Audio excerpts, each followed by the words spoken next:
over the last 18 months or so, we've seen significant more interest and more questions around this idea of lean product development, especially within the realm of product ownership, right? What is it that is pushing that? And I think there is a huge push in the industry to get better at deciding what it is that we're building, better at making the right bets, better at understanding what we should and shouldn't build within a particular context, and how do we minimize the chance of building the wrong thing.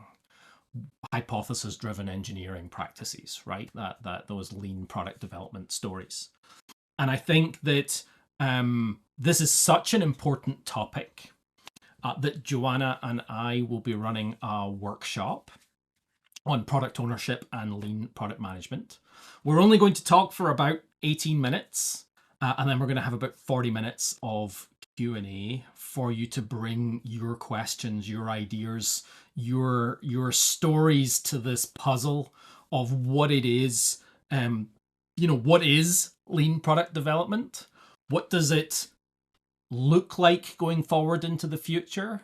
And why is it so important to our organizations today, so that we can